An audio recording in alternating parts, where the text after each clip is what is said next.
Welcome to World Press Freedom Day 2021. The theme for this year's event is information as a public good.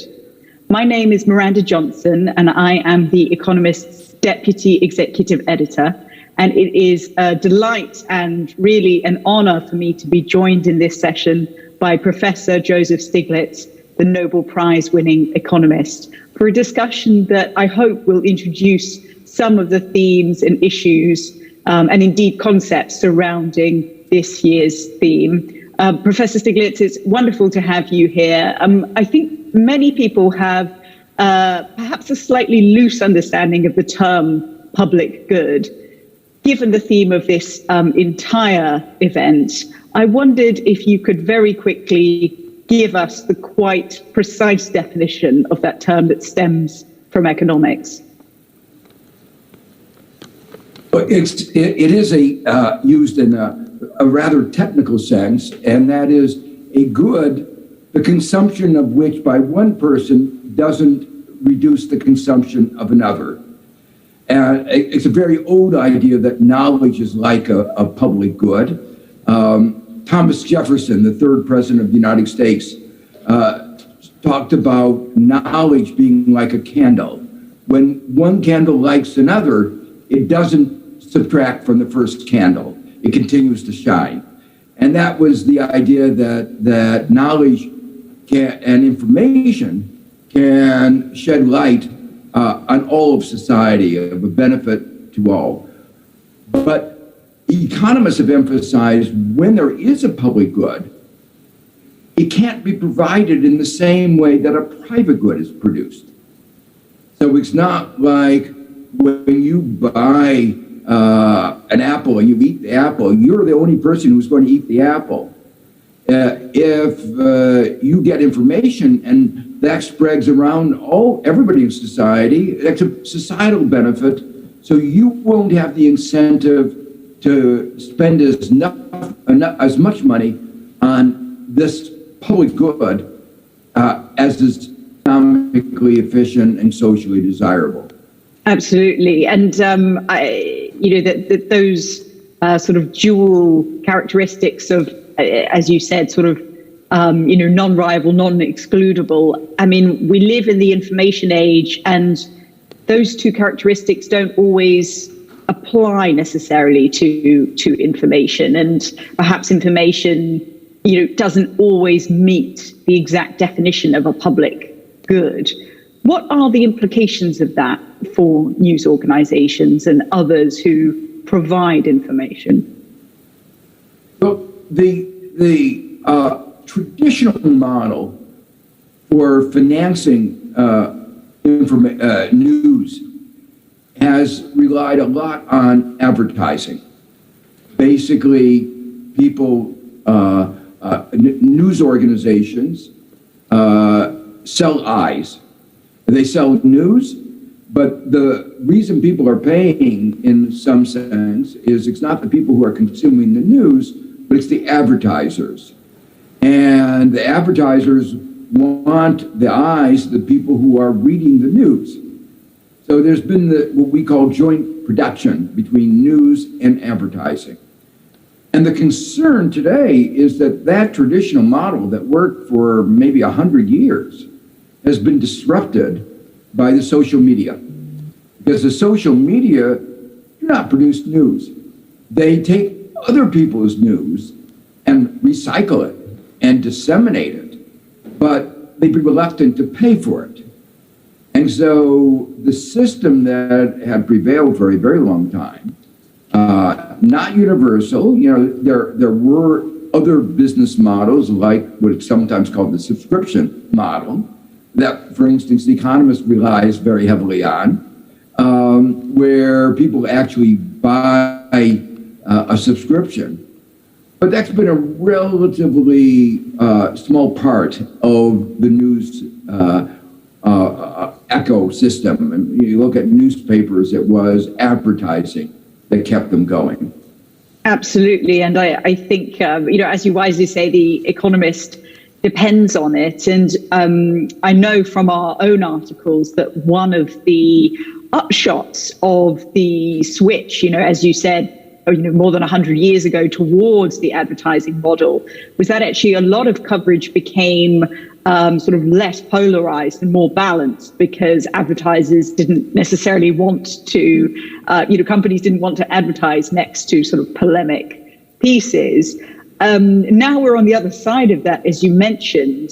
Are there obvious effects from this shift towards social media on the nature of news that is being provided? I've been very interested to read some of your thoughts on how investigative journalism, for example, has been impacted. Well, investigative journalism is a real good example of information as a public good. You can spend 1, 2, 3 years of the time of individuals to do a good investigative story. And then once it's out there, it's a public good.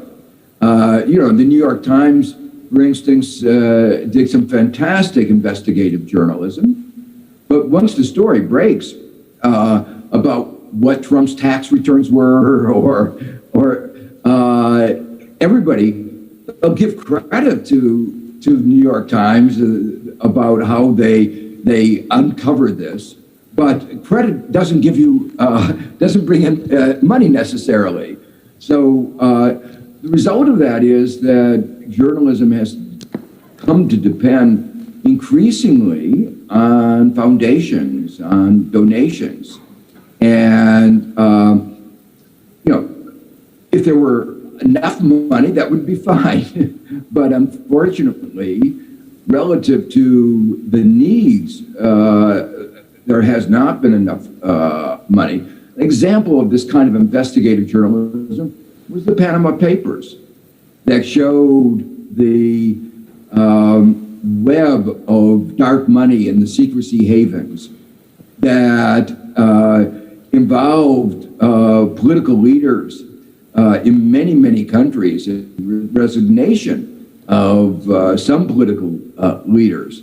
So it was information that was extraordinarily valuable, but that was an example of a collaborative effort of reporters around the world, but it had to be supported by basically by foundations. You mentioned foundations donating there. I sort of wondered about other models that you thought might work, voucher systems, tax relief systems. I live in the UK, and the issue of paying the license fee for the BBC is, always hot. I think the UK model where you have basically a tax to support news is a good model. Now, that particular tax is related to whether you have a radio or TV. I actually think that a system where everybody in society contributes, like you do to fight for defense, information is democracy. And since it is a public good, I think it should be publicly provided. There's some interesting ideas that are circulating. Australia has passed a law. It's requiring the big internet platforms, Google and Facebook, who make the revenue from advertising to pay for some of the news that they use on their platform. And it's a particular framework of negotiations, and if they can't reach an agreement, arbitration.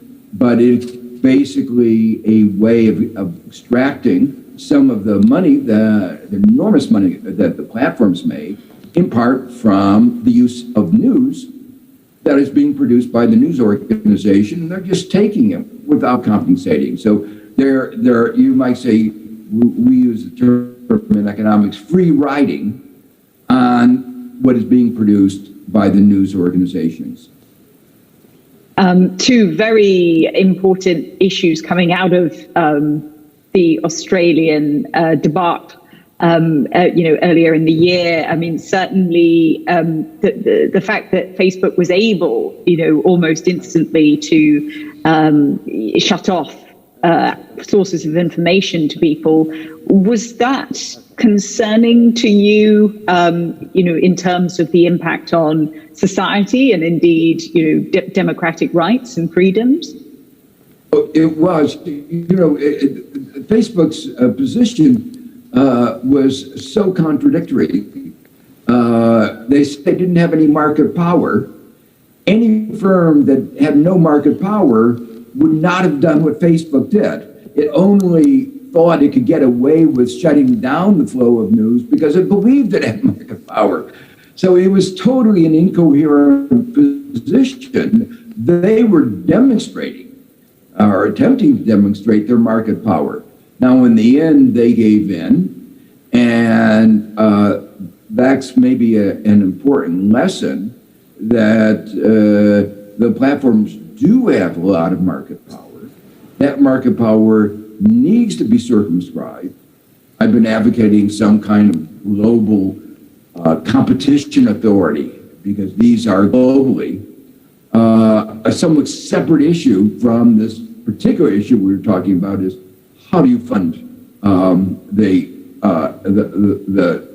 news, investigative journalism, but it's not totally separate because in fact, the fact that they have that market power means they're extracting rents. And the basic lesson of economics is you can tax those rents without any worry about economic distortion. A very good source of revenue for a whole variety of public goods. Absolutely. And I suppose the kind of controversial question arising from all of this is, should the big tech firms be regulated as public utilities? I mean, should that be thrown into the mix? Well, I think so, because we've been talking so far about the public good of information, but there is what I call the public bad of misinformation. And way back in the United States, back in when the platforms were first getting established, there was a law passed that gave them immunity from liability. And if the Economist publishes something that is slanderous or libel, you'll be sued. And we live in fear. You live in fear, and that means that encourages you to be responsible. The platforms were immune from that kind of liability. And you get what economists would have predicted, total irresponsibility. And that means, in the midst of this COVID-19, spreading mis and disinformation about the COVID-19, about the safety of vaccines, discouraging people to get vaccinated. And the result, of course, is the risk that all of us are going to be put into, because a large fractions of people in many countries are not going to get vaccinated. So it's really undermining our society. And there's so many examples of hate speech, political manipulation, incitement, that it's become I believe, a major problem. I think we have to, in one way or another, bring a better sense of accountability and responsibility to the platforms. Professor Stiglitz, thank you so much again for your time, and thank you to all who've tuned in to view this session, and wishing you all the very best for the rest of the conference.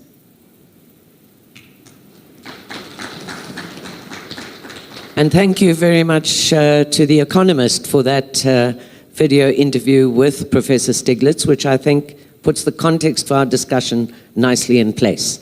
Without further ado, I'm going to hopefully get the panelists online. And in order to save time, because we're moving shortly to the Guillermo Cano ceremony, I'm going to introduce the panelists as I ask their first questions. And I hope that is okay with everybody. So I'm going to start with Stephen Dunbar-Johnson, who is, of course, the president of the New York Times.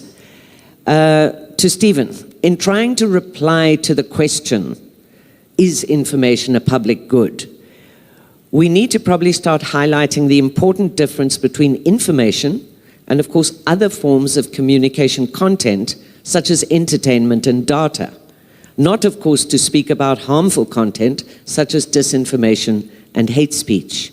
What, Stephen, is the special role of journalism in producing news as verified information in the public interest? Go ahead, please, Stephen. Did you hear me? Hello? Oh, gosh. So I didn't get. It sounds like a very bad connection with Stephen. I wonder if I'll go back to Stephen. Let me start with Jovial, and I'll return to Stephen. Hopefully we can fix that glitch. Jovial, if you're online, Jovial Rantao is, of course, the president of the African Editors Forum, TAEF, and Jovial represents the biggest editors association in Africa.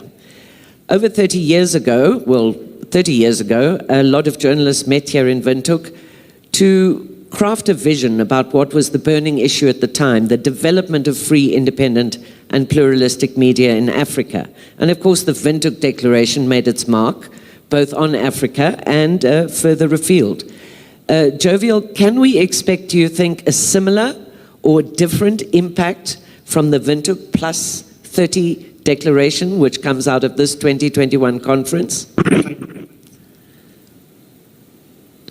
Thank you very much, Gwen. I must say that, it is the right time for all of us to celebrate the gift that Africa gave to the world. We stand on the shoulders of heroes who gathered in Namibia 3 decades ago and changed Africa and the world. The bold move by journalists and media practitioners and activists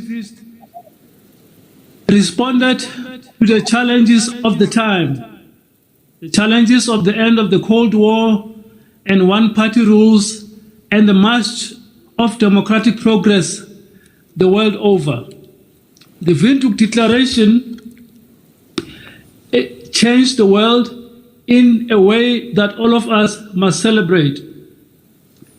The conference taking place today has to respond to the challenges of 2021 and beyond. Right. And these challenges, in my view, include but are not restricted to the change of media economics as a result of, among others, the judicial revolution and COVID-19. It includes finding solutions to dealing with what the World Health Organization describes as infodemic, so that people's access to trusted, fact-checked information continues without obstacles. The challenges of 2021 are very, very different, as they should be, to the challenges that the generation of 1991 addressed, And these challenges also include continued criminalization of journalism by some states in Africa and the world. This is something that we need to address. This criminalization has led to harassment, detentions, and the murder of journalists. The African Editors Forum believes that this conference must come up with solutions how a media struggling for survival can continue to provide information as a public good without a financial burden on people. As Amilcar Cabral, the great African scholar, said, every generation must define the challenges of its time and then fulfill its mission or abscond. This conference is defining the challenges of our time as African editors, just as our predecessors before us did. And we have no intention to shirk our duty, but to ensure that we meet the challenges of 2021 and beyond.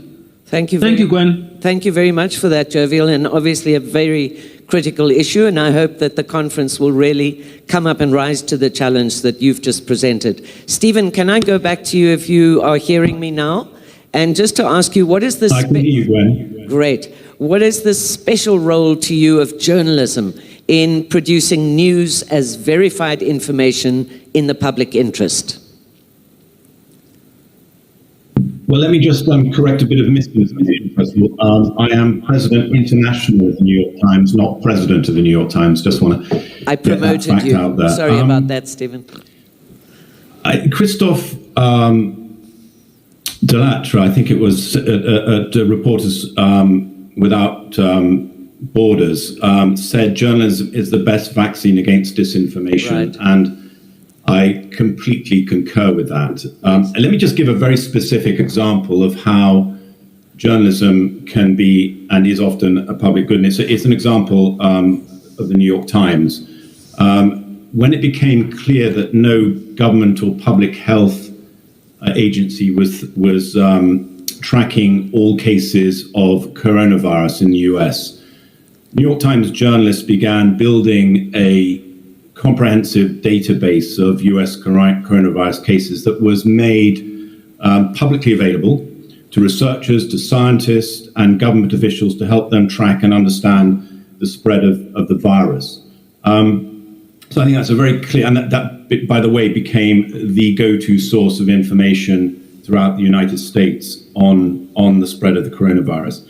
And since the outset of the virus, when it emerged from Wuhan, since January 23rd last year, we began maintaining a continuously updated live briefing, and which really provided a guide to readers to help them in the whole fire hose of information that was coming from everywhere to really understand it. We tried to digest it for them and make it very comprehensible.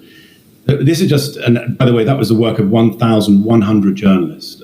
So really, forgive me for using that as an example, but it's a recent one, and I think it illustrates exactly how journalism can be a force of public good. Thank you very much. That's a very important project, that one. I'm going to ask now Heba Ali, who is director of the New Humanitarian. Heba, you represent a particular type of media which is not-for-profit media. And you also focus on humanitarian crises and providing life-saving information, as well as also enacting responses to increasingly complex humanitarian crises. So who better than you to help us answer the question, is information a public good? Please well, I think if it wasn't clear to begin with, this past year certainly made it so. COVID, I think, has helped the whole world really understand the importance of reliable information about crises. And it was mentioned before, I think research has found at least 800 people died around the world because of misinformation in the first few months of the pandemic. Another study found that almost 6,000 people were admitted to hospital around the world because of false information on social media. And I think that's really rung home for people. But in our work at the New Humanitarian, the stakes are almost always that high. When you're covering humanitarian crises, journalistic information is often a matter of life and death. And we cover some of the most vulnerable people on earth, people who are caught up in conflict, displaced from their homes by disasters, people who are on the run, people who don't have access to safety, to basic services. And in telling their stories, we help contribute to improving the response to people in need around the world. And we do so by informing those working in humanitarian response about the realities on the ground, right, so that they can make better decisions. We try to hold accountable governments, the UN, NGOs, and others who are meant to serve people in need. And then we try to raise awareness about these crises more broadly to create an informed global citizenry. And when you look at the impact of some of our reporting, of course, among many other news outlets, it's very hard for me to understand how you could ever argue information is not a public good. Right. Our reporting has prompted new aid programs to help people at the heart of crises. We have forced investigations into sexual abuse of beneficiaries by aid workers. Our journalism has been used by people in the midst of war to push for justice at the International Criminal Court. And speaking of COVID, it has helped people in Yemen, in Tanzania, in Peru, who don't necessarily trust the information coming from their own governments to get, as Stephen was saying, a sense of the real toll of the virus. So if information that helps improve people's lives isn't public good, I don't know what is. And maybe just one last point, Gwen, which is that I think... Go ahead, Reba. Today, crises are not restricted to certain parts of the world as maybe a few decades ago we might have perceived them to be. We're all now facing transnational crises of climate change, of migration, pandemics, of course. So the kinds of crises we saw, like COVID-19, are not an isolated event. They're the future. And if we don't understand those crises, we're not going to be able to prevent them, to respond to them, to resolve them.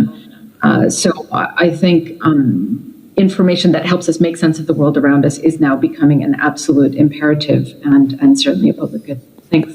Absolutely. So information definitely a public good in the kind of humanitarian work that you are undertaking. Very important indeed. I'm going to turn now to Anthony Bellanger, who is the Secretary General of the International Federation of Journalists. And I'm going to ask you, Anthony, you're Secretary General, obviously, of a massive union representing 500,000 journalists around the world, who are all professionals in the field of information. Now, what do you think, or what is their view on, especially coming from those doing or producing the information themselves, on the key question at stake here today, which is information a public good? You will speak in French. I gather. Bonjour à tous. Je veux profiter de ce moment. Thank you very much for the floor. Thank you very much, Madam Director General. The security of journalists is really a very fundamental issue. Information is public. It is a right of the citizen, and the right to be correctly informed is in the foreground. We have also a World Charter on the right of information, the right of access to information, and also on the responsibility of journalists, which also embraces several other responsibilities. It is also moral and material security and a form of independence. And we also see that this public good information requires time.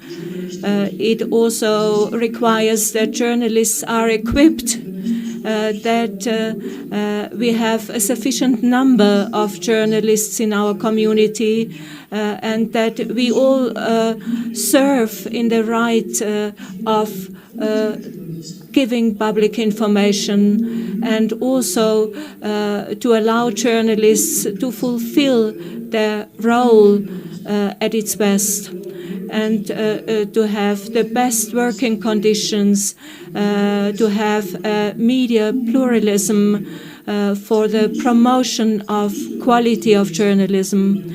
And that also makes information a public good. We have to encourage the future of this type of journalism and to open the doors to democracy. Very often we have local journalists who are threatened, and finally they all link up to international journalists. And we see that many journalists are put in prison. We hear about that once a week.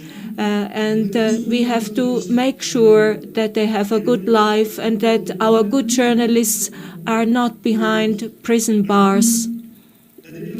So the declaration of Windhoek and our theme of 2021 and Madam Director General of the UNESCO and other dignitaries you see also shows us that information becomes indeed a public good. Journalists who, of course, directly impacted and what their views on this subject. I'm going to quickly turn to the UN Special Rapporteur for Freedom of Expression, and that is Irene Khan. And I'm going to ask Irene, now that we've had the perspective of a number of media representatives, let's focus on a sort of different perspective, which is one of the citizens and rights holders. Why or how do you think information as a public good is so interconnected to the achievement of the universal human right to freedom of expression? Thank you very much for asking the question. Now, public good is an economic concept. Human rights is a legal concept. Right. It's based on entitlement, a right, an obligation on the other side to respect that right, and accountability for not respecting it. So I think by and freedom of expression, at the heart of freedom, the right to freedom of expression is the right to seek, receive, and impart information and ideas of all kinds, regardless of frontiers in any media. So media freedom is at the heart of freedom of expression. And freedom of expression establishes an obligation to respect, uphold, and promote and protect that right. So it actually strengthens information as a right. The right to information is absolutely fundamental to all other rights. In fact, freedom of expression has been defined as a mega right because it enables a whole set of other rights. If you look at the right to political participation, to vote, to participate in elections, to participate in public affairs, freedom of assembly, of association, the right to protest, the right to criticize, the right to hold those in power to account, all that depends on information. Right. On receiving information, being able to share it, being able to look for it. And then, of course, there are cultural rights, right to education, the right to religion. So many other rights are dependent on information. So without information, society would suffer. And that is why international human rights courts have actually seen freedom of expression not only as an individual right, but actually as a social benefit.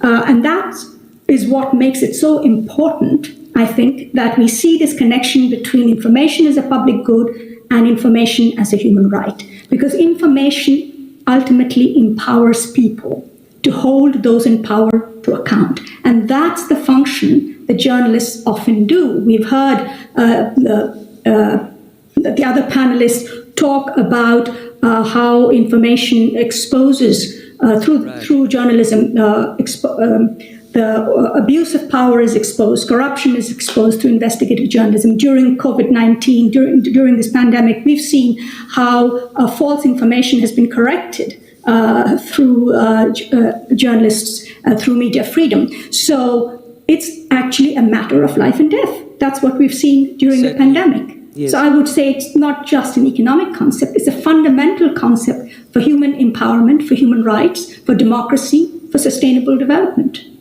Absolutely critical. Thank you, Irene. And yes, we, in this part of the world, we also talk about access to information as the mother of all rights, because everything stems from that as well.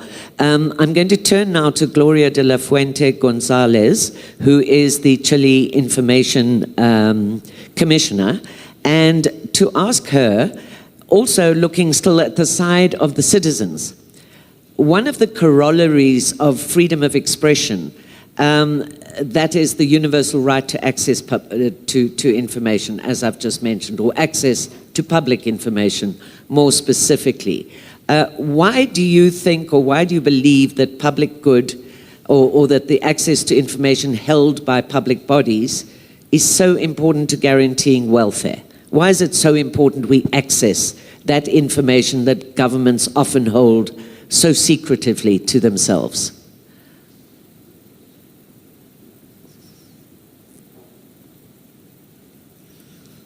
Of UNESCO and the government of Namibia to participate in this open dialogue about information as public good. Great topic in this moment in the world, in all the world, I think.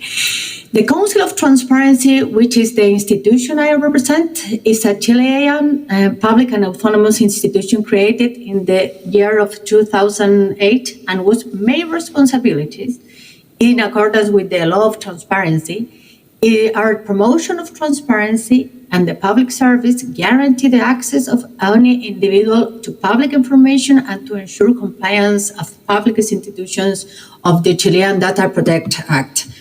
That is an important thing because the Press Freedom Day, which we proudly celebrate every May 3rd, remind us alongside the Windhoek Declaration for Development of the Free, Independent and Pluralistic Press, about the importance of freedom of press and information in our democracies and the human rights in general. In this scenario, and answer your question when, it reminds us about the relevance of the building robust mechanisms that ensure information, including public information, be transmitted and distributed freely and effectively between society, enhancing the public welfare via the promotion of transparency and allowing citizens to be informed effectively about their institutions, governments, and news that affect them of the public interest. Only via obtaining this public information, citizens will be fully equipped to exercise these rights effectively and timely. In addition to this, I would like to take the opportunity to highlight that freedom of press and information have a critical issues to be discussed deeply under the current circumstances, such as the relationship between freedom of press and the new technological development, the perils faced by local new media, the threat produced by the concentration of the news media in the hands of a few multinational corporations, and the proliferation of fake news, as my colleague said before. All of which, in addition to the right to access to public information, are of the utmost importance for the robustness our democracies, and therefore must be taken into account by government around the world. Thank you, Gwen. Thank you. And of course, an informed citizenry is so crucial to democratic governance and also to achieving that knowledge-based societies that we would really like to see in many, many parts of the world. Thank you, Gloria. To Julia Owono. Julia is from Internet Sans Frontières, and she is also a member of the Facebook Oversight Board. So I'm going to ask Julie, because this is obviously a very critical area of interest for many people, journalists included, of course, to her as an activist in the field of promoting unrestricted internet access to all, and of course tackling the digital divide at the same time, which is so prolific in our part of the world in particular. What do you think this free flow of digital information means to the global south?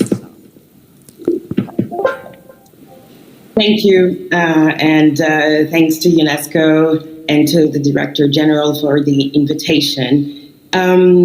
I would say the free access to a free flow digital information has a lot of positive, not only for the global south, but I think for the whole humanity. First of all, having access to more information means more democracy. It seems very difficult to believe it at the time, right now, but it is true. The more people have access to information, the more they have access to knowledge, and the more they can hold leaders accountable. Right. I think it's also positive in terms of equality. We're talking about the global south here. I think digital information and the internet in general has proved to be a strong force for equality and giving everybody a seat at the table, no matter what you look like, no matter where you come from, no matter your age. And last but not least, I think it has in whole a very positive role to play to bring humanity closer together. This is a very great proof of what I'm just trying to demonstrate. We're all gathered here from every part of around the world and discussing an extremely important issue related to preserving freedom of the press and freedom of expression in general. But these positive aspects come with challenges. And I would even say all of these positives are only possible if we tackle these challenges. And for me, those challenges can be summed up in just one sentence.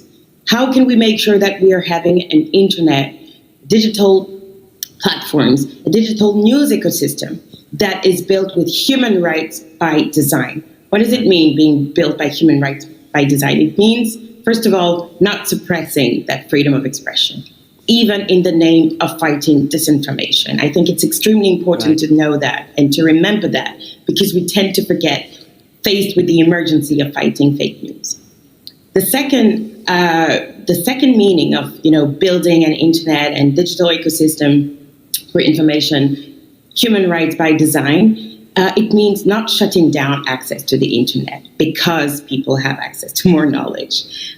We are currently seeing a lot of organizations fighting, including Internet Sans Frontières, fighting governments who voluntarily decide to cut themselves from the international bandwidth, precisely because people and journalists and the society as a whole has more access to knowledge thanks to the digital. And last but not least, I think building an information ecosystem that's built by human rights by design means also fighting for gender equality and fighting any other inequalities in access. One of the panelists, or one of the moderators, I'm sorry, can't remember, was mentioning the extreme abuse that is being faced by female journalists online. And I would extend in saying that many women citizens in the world are abused online to the extent that it prevents them from freely expressing, from freely accessing knowledge online. I think these challenges, if we tackle them, we can definitely have a way more positive impact of digital ecosystem and internet in general on our society and our world. Thank you. Right, and thank you very much, Julie, for mentioning the issue of violence against women online, which is obviously a really huge problem that we're having to deal with, and I know will form a part of discussions at this conference. Now, I'm keeping a very close eye on time because we don't want to be late for the Guillermo Cano Award. At the same time, I'd like to keep the panelists as long as I can. Julie, maybe could I just start with you, and I'm going to work my way backwards, if I may. Obviously, we mentioned you remember Facebook's Oversight Board. Now, everybody's watching, I think, very anxiously to see, is this going to be some kind of solution to a more accountable and transparent internet companies? Can you give me perhaps just one line or two lines, just to give us an idea of the work ahead and whether you think this is doable?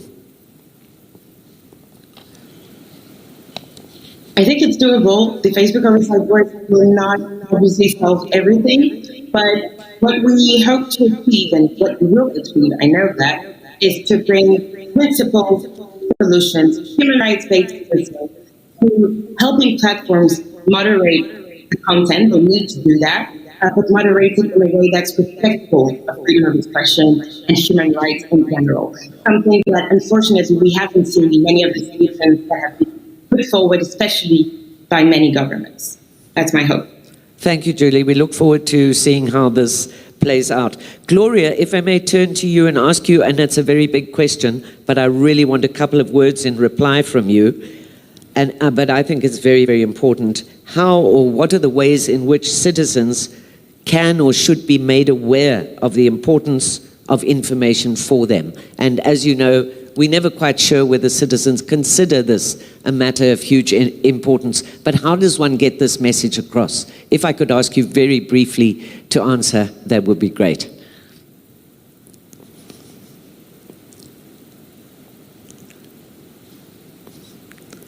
Gloria? We've lost Gloria, I think.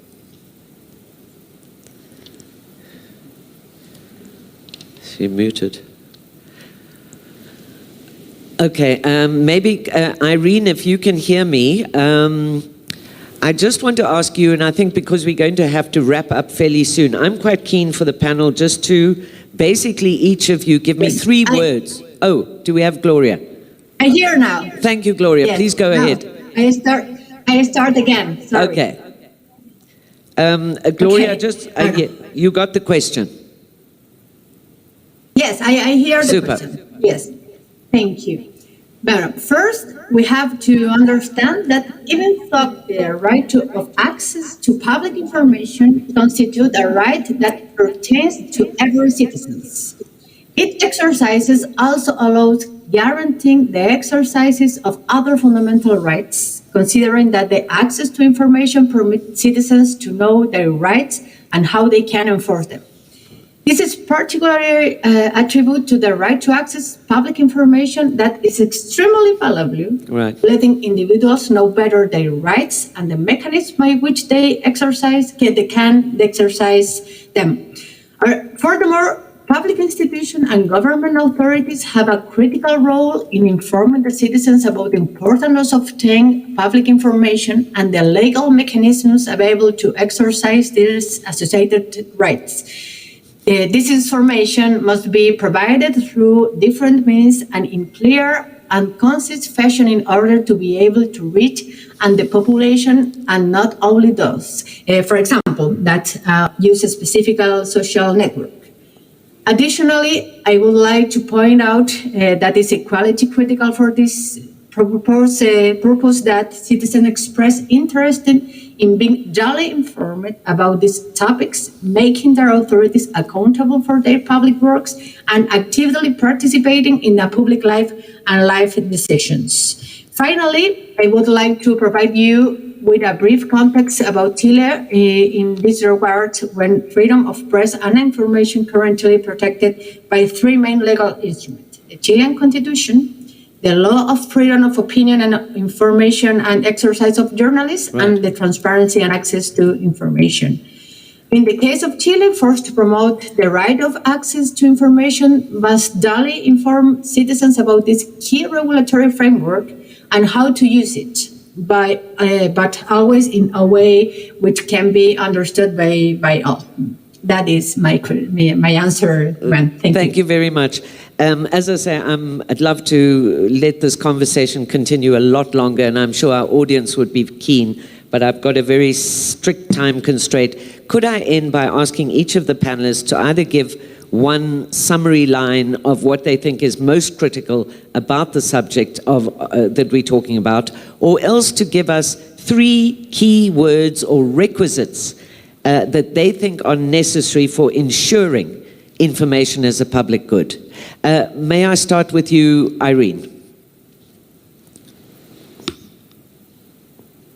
Well, let me just give you a few words. First, protect journalists. Governments have a duty to protect journalists. Only 1 in 10 killings of journalists are investigated. Right. And that means killing is used as a means of censorship. Chills others, and of course muzzles those who speak out. Second, stop criminalizing journalism. Maria Ressa of Rappler has enough charges against her to put her in prison for 100 years, all for just doing her job. Thirdly, please don't use misinformation and disinformation as means of stifling freedom of speech, as an excuse for further criminalizing free speech. Disinformation, misinformation should be managed within the framework of human rights. And then I would say, and I'm going to be very short here now, the political tone. Political leaders should stop smearing journalists for doing their job, because that creates a dangerous situation for information as a public good. You do not poison water supply, which is a public good. And then I think on the side of the companies, they need to be transparent, they need to respect human rights, but all sides, companies, governments, and journalists themselves too, because I think they need to take some responsibility here of rebuilding public trust in information. At the moment, a lot of people do not know what is true and what is false and what to trust and what not to trust. And to some extent, journalists also need to improve the quality of their work. There is quality journalism, but there is also a lot that is not. So they also need to play this part of rebuilding public trust. Thank you very much, Irene. Some very succinct points there. Can I turn to Anthony and ask for some brief, as I say, just a few lines on those requisites for ensuring that information is a public good? Anthony. Il y a un an, la Fédération internationale des... A year ago, the International Association of Journalists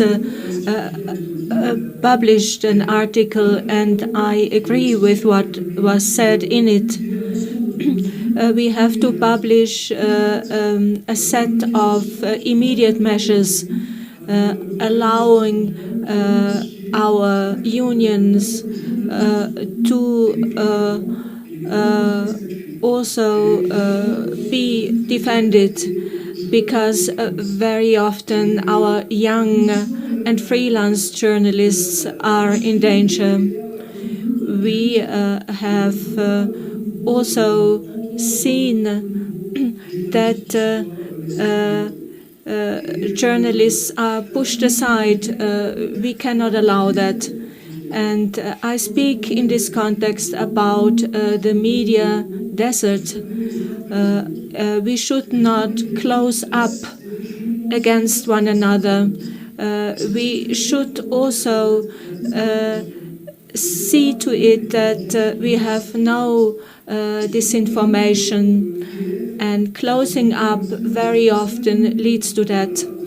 And we also see in the United States that journalists, especially freelance journalists working alone, are paid in dollars. And the future of journalism and our unions and our militants who are struggling every day on the ground to have valuable information. We also said in those last months that a tax on the benefits of large media companies should be introduced, and that we should distribute those fiscal incomes to grassroots journalists. Of what you think is most critical for everyone to know about this topic, and or three requisites for ensuring information as a public good. And I'm sure you'd say good journalism is one of those. You're right, Gwen. It's exactly what I would say. Good journalism is fundamental to it all. And there's not really much I can add, because I think all the critical points have been said.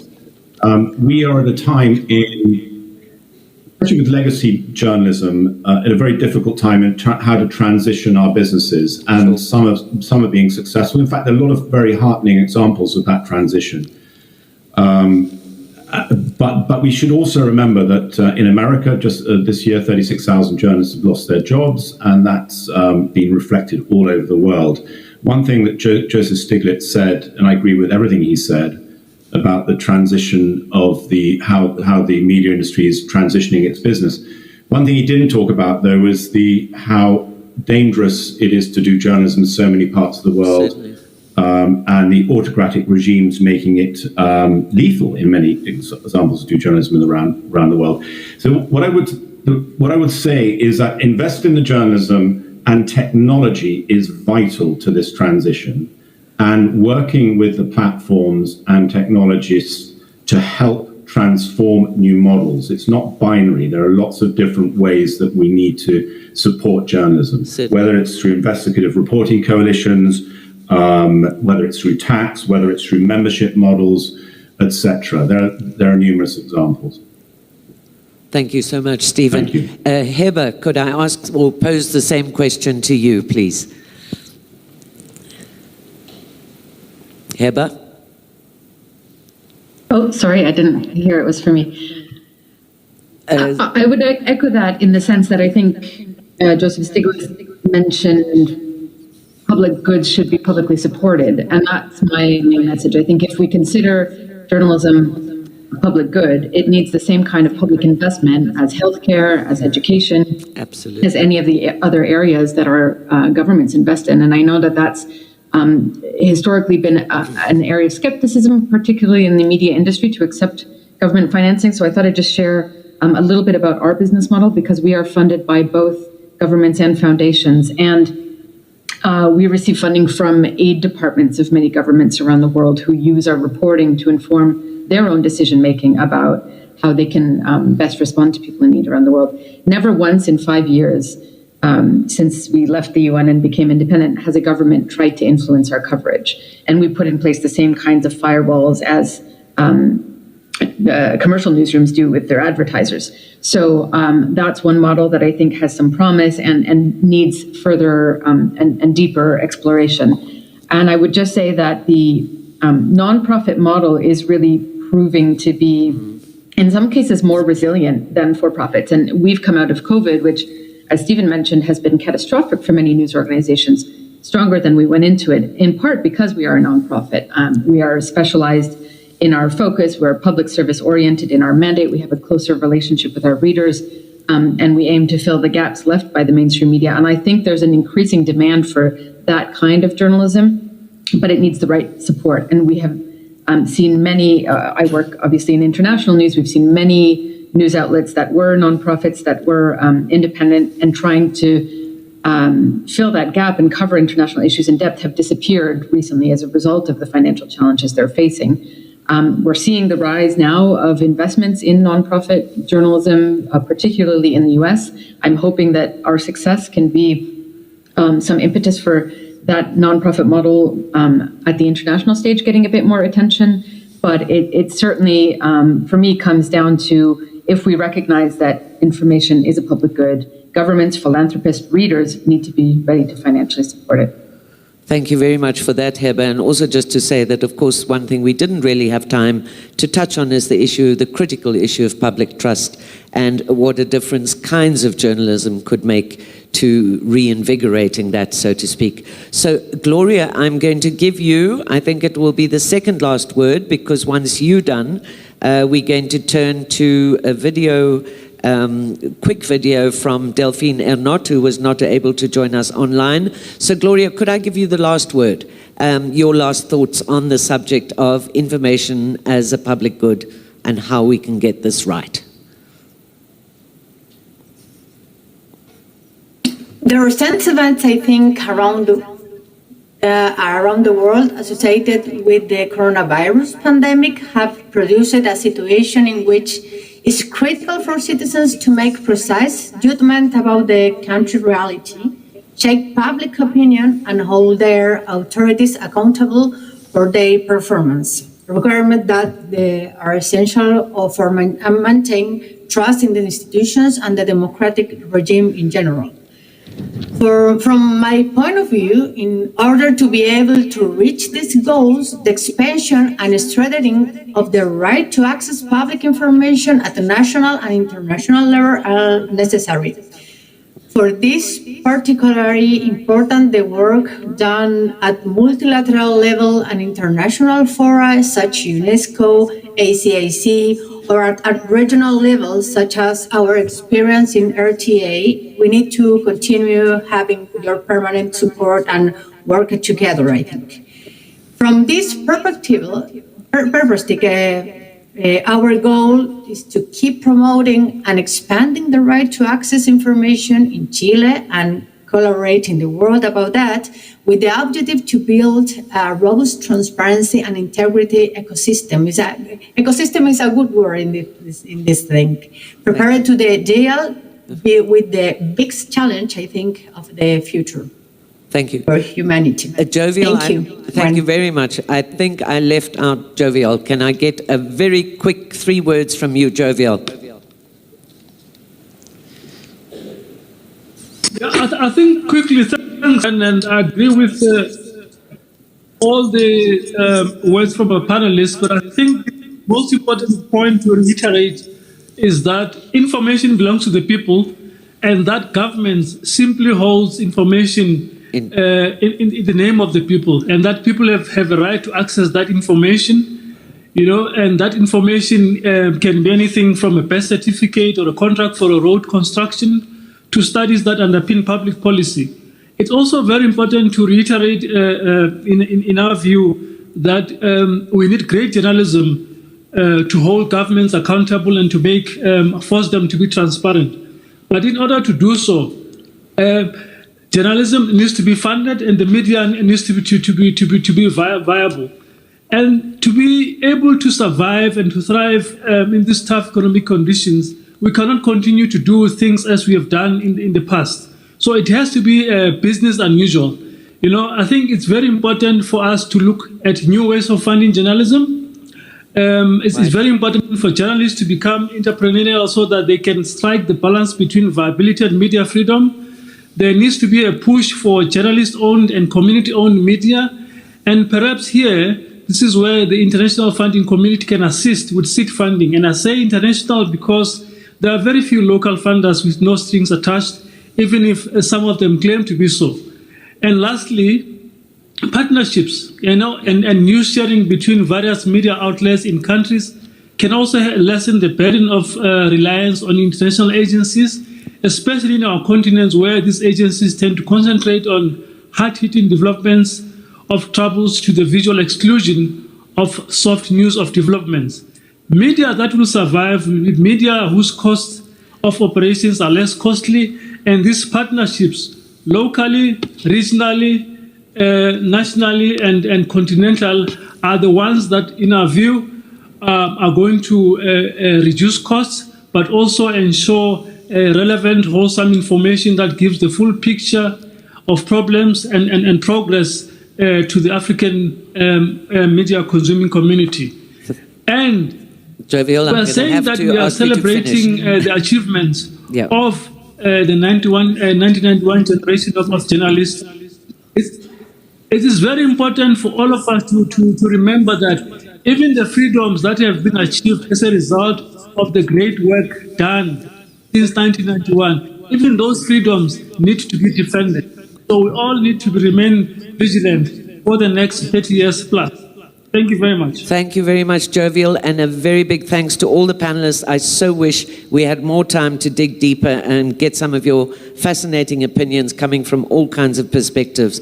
I'd like to ask our real audience here in the room tonight to give our online panelists a very big hand. Thank you, guys, very much indeed. Thank you all. And as we close, I'd like them to play a quick feedback from Delphine Ernotte, who is President of the European Broadcasting Union, Director General of France Television. She sends her an intervention speaking of the crisis in public service broadcasting. She was not able to join us online today.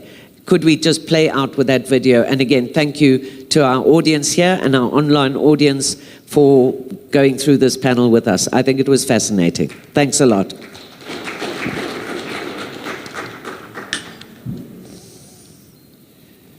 Chers amis, au siècle dernier, l'écrivain et homme politique. During the last century, we also had to look at how we can see one another better, how we can have a clear voice in all the trouble we have to reflect and go through. We also have to look out for people with good intentions and who are shining candles. We had censorship, we had manipulation, disinformation, false propaganda. And that is where we all together have to form a very solid foundation, and that we can also face difficult situations and earn gratitude. We also have to think about democracy. We know that journalism is also a public service. we have to also see how 14 broadcasters in Europe, Africa, Australia, America were frustrated about non-adherence to our primary priorities. We have to count on media values. First of all, the media need to be independent and strong. And also in the Washington Post, Martin Barron spoke about very difficult careers and that people always say news is what matters most. We also have to see what are our main values: accessibility, precision, creativity, impartiality, independence, and also journalistic strength. We have 40,000 journalists online, and we know that their role is crucial for daily life. And we have seen it even more during the pandemic. We also have to look at information sources and viable information sources. We also have to collect our opinions, our contributions, understanding in the public, and coming from all orientations and origins. And we have to fight against disinformation. We have to identify first what are fake news and educate the public through the media. We also have to put our articles in the windows of newspapers and the media. We have to be independent, pluralistic, and facilitate exchange. We also have to make journalists responsible for their acts in the world. We have media specialists which are well financed. We also have democratic media circles which function well. We also have real threats for the media. And very often the media try to benefit from the pandemic, and very often we also saw a weakening of the media role in all that. So how do we progress? We have to make contributions to media independence. 80% are waiting for financing because they are feeling the impact of the pandemic. We have industrial cultures. We also need together look at the 20 billion euros which are available and spent for broadcasting in Europe and in the United States. We also have to look at the elements of it. We see an explosion of fees, and we also have barriers. We have to contribute and to remunerate. We have to look at our networks and how we adapt ourselves to the future. The Windhoek Declaration is looking at a free journalism and also which role the public media play in this, and that they are successful, that they have a sustainable financing, and we also should be free from political interference. We applaud the efforts made by UNESCO. We appreciate it and see you soon.